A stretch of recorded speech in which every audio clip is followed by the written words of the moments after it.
So, the POCO F2 Pro has just been launched. But wait, it is identical to the Redmi K30 Pro that was launched like 2 months ago.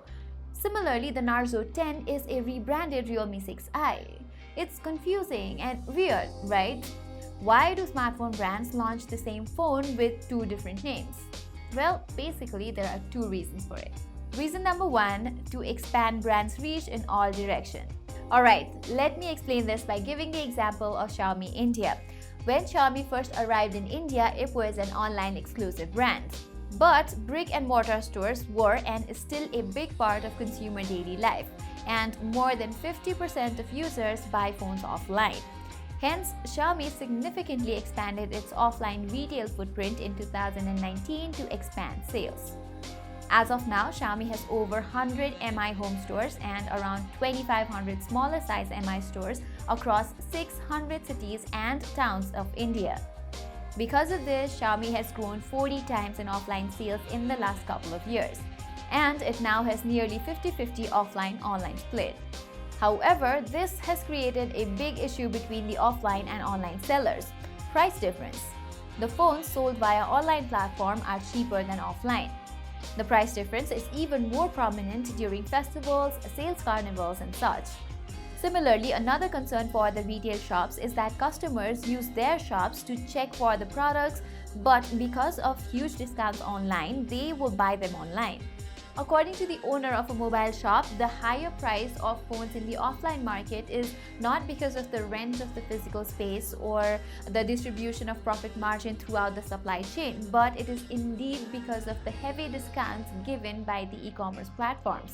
E-commerce has the ability to sell phones at a nominal margin and even at loss sometimes, often termed as cash burn. Cash burn is a strategy by which an e-commerce platform intentionally loses money just to be able to compete in the market in order to build a good rapport with its customers in the long run.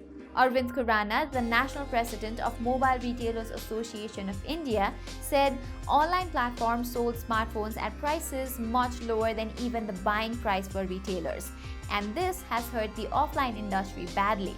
Hence, there has always been a dispute between the online channels and the offline channels, so mobile brands had to figure out a way to keep both these practices healthy. To tackle this issue, Xiaomi has now multiple sub-brands under its name. Here, the parent brand MI and Redmi focus on offline stores, while the new sub-brand POCO is an online exclusive entity. POCO, being an online exclusive brand, will compete against other online products with its aggressive pricing and cash burn. On the other side, the parent brands Redmi and MI would keep fighting offline. Hence, we could see POCO launching the POCO F2 Pro exclusively via Flipkart, whereas the K30 Pro will be priced slightly higher and will be available from retail mobile stores. In doing so, both the offline and online channels can work in peace. Also, while tech geeks like us know that the POCO F2 Pro and the Redmi K30 Pro are the same product, most of the regular customers would never be aware of the fact. Similarly, Oppo's sub-brand Realme also began rebranding its phones for the Indian market. The company recently inaugurated the Narzo lineup of smartphones, which is nothing more than a couple of renamed smartphones already existing in the Realme lineup. The new Narzo 10 and 10A are Realme 6i and global variants of the Realme C3 respectively for India. And these are meant to compete with other manufacturers' online exclusive smartphones via channel margins and cash burn. Reason number 2, development cycle of a smartphone.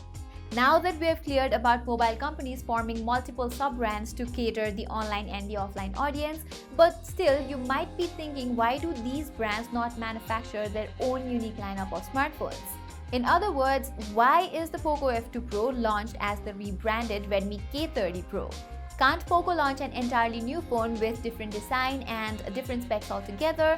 Well, the answer to that question is actually quite simple. You see, manufacturing smartphones is not an instant process. It does not happen overnight.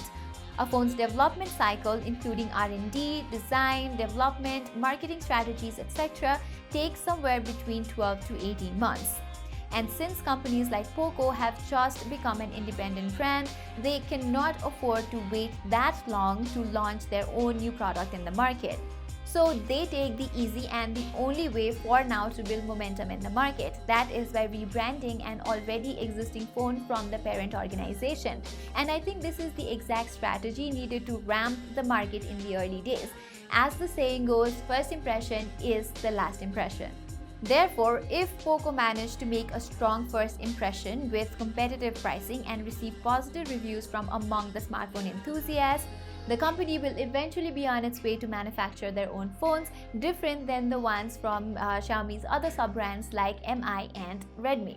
Hence, in the future, we will probably see, let's say, Redmi K40 and the Poco X3 becoming completely different from each other in terms of looks and specs.